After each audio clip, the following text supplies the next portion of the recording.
আসসালামু আলাইকুম এভরিওয়ান, রান্নার ক্যানভাসে নতুন আরও একটি রেসিপিতে সবাইকে স্বাগত জানাই। আজকের রেসিপিতে আমি আপনাদের সাথে শেয়ার করব মজাদার একটা খাবার রেসিপি। এই রেসিপিটা ছোট থেকে বড় সবার কিন্তু কম বেশি খুবই পছন্দ।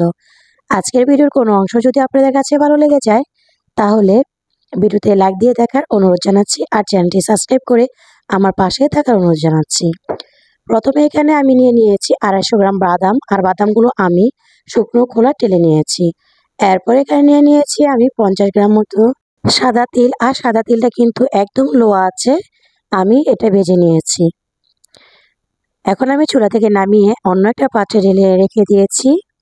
আর এই পর্যায়ে এখানে একটা ট্রেতে আমি সামান্য পরিমাণ ঘি ব্রাশ করে দিচ্ছি। আর চলে আসলাম রেসিপিটা তৈরি করার জন্য। এখানে আমি একটা হাঁড়িতে দিয়ে দিয়েছি 1.5 কাপ পরিমাণ চিনি। আপনারা চাইলে এই চিনির পরিমাণটা একটু বাড়িয়ে দিতে পারেন, তবে আমি একটু পরিমাণে কম দিয়েছি। অতিরিক্ত মিষ্টি আমার কাছে ভালো লাগে না, এই জন্য। এখানে দিয়ে দিয়েছি আমি 3 টেবিল চামচ পরিমাণ পানি। পানিটা দিয়ে চিনিটা এখন প্রথমত আমরা ক্যারামেল করে নেব। চিনিটা যখন একটু হালকা গলে গিয়েছে এ পর্যায়ে আমি নাড়াচাড়া দিয়ে মিশিয়ে নিচ্ছি। অপেক্ষা করব চিনিটা কালার আসা পর্যন্ত। এই পর্যায়ে চিনিটার মধ্যে হালকা একটা কালার চলে এসেছে। এই পর্যায়ে নাড়াচাড়া নিয়ে একটু ক্যারামেলের কালারটা একটু গাঢ় করে নেব। তো পারফেক্ট একটা কালার চলে এসেছে। এই পর্যায়ে আমি আগে থেকে ভেজে রাখা বাদামটা দিয়ে দিচ্ছি। আর বাদামটা ভেজে আমি খোসাটা ভালো করে ছাড়িয়ে নিয়েছি। প্রথমে এইখানে ক্যারামেলের সাথে বাদামটা আমি মিশিয়ে নেব। বাদামটা যখন মিশানো হয়ে যাবে এই পর্যায়ে ভেজে রাখা তেলটা দিয়ে দিতে হবে। এখানে আমি সম্পূর্ণ তেলটা দিয়ে ভালো করে মিশিয়ে নিচ্ছি। এই পর্যায়ে আমার কিন্তু বাদাম আর তিলের মিশ্রণটা সুন্দর মতো মিশানো হয়ে গিয়েছে। এখন আমি যে পাত্রে সেট করব ওই পাত্রে ঢেলে নিচ্ছি। তবে বাদামের এই কটকটি বা পিনাট বার যেই নামে ডাকি না কেন, খেতে কিন্তু অসম্ভব মজা হয়। আর এটা আমি যে পাত্রে সেট করেছি এখানে আমি ঘি ব্রাশ করে দিয়েছি, চাইলে কেউ তেল ব্রাশ করতে পারেন। আমার কাছে পার্সোনালি ঘিয়ের গ্রানটা একটু বেশি ভালো লাগে, এই জন্য দিয়েছি।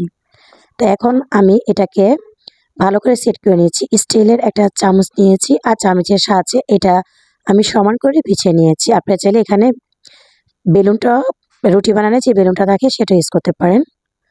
এখন গরম থাকা অবস্থায় আমি একটু ছুরি দিয়ে দাগ কেটে নিচ্ছি। এই কাজটা কিন্তু গরম থাকা অবস্থায় করতে হবে। যদি ঠান্ডা হয়ে যায় তাহলে শক্ত হয়ে যাবে, সেক্ষেত্রে কিন্তু সুন্দর মতো শেপ দিয়ে কাটতে পারবেন না। এইভাবে করে আমি 4 কোণা শেপ করে নিয়েছি। আপনাদের পছন্দ অনুযায়ী শেপ করে নিতে পারেন। কিছুক্ষণ রেখে দিয়েছি। এটা যখন ঠান্ডা হয়ে গিয়েছে এখন আমি এগুলোকে তুলে ভেঙে নেব। যেহেতু আমরা এখানে আগে থেকেই সাইজ করে রেখেছিলাম, এখন জাস্ট হাতে একটু চাপ দিলে কিন্তু সুন্দর মতো এটা সাইজ মতো কাটা হয়ে যাবে। এই দেখেন আমি যখন ধরছি কি সুন্দর সাইজ মতো কাটা হয়ে গিয়েছে।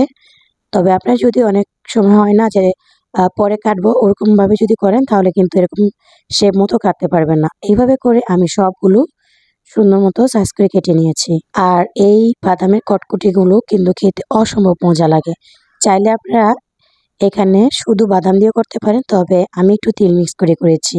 এইভাবে করে খুব সহজে স্বাস্থ্যকর খাবার আপনার বাসায় তৈরি করে দিতে পারেন। তাছাড়া বাদাম কিন্তু বাচ্চাদের ব্রেনের জন্য খুব ভালো একটা খাবার।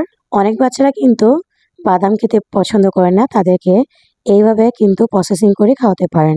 আর বাদাম কিন্তু শরীরের জন্য খুব ভালো একটা খাবার। আর বাইরের অস্বাস্থ্যকর খাবার না খেয়ে নিজের হাতে যদি বাসায় তৈরি করে দেন সেটা কিন্তু বাচ্চাদের জন্য ভালো। দেখলেন তো খুব সহজে আমি আজকে এই পিনাট বারগুলো তৈরি করে নিয়েছি। আজকের রেসিপি আপনাদের কাছে কেমন লেগেছে চাইলে ছোট্ট একটি কমেন্ট করে জানাতে ভুলবেন না। আজকের মতো এখানেই বিদায় নিচ্ছি। ভালো থাকবেন, সুস্থ থাকবেন। আল্লাহ হাফেজ। আসসালামু আলাইকুম।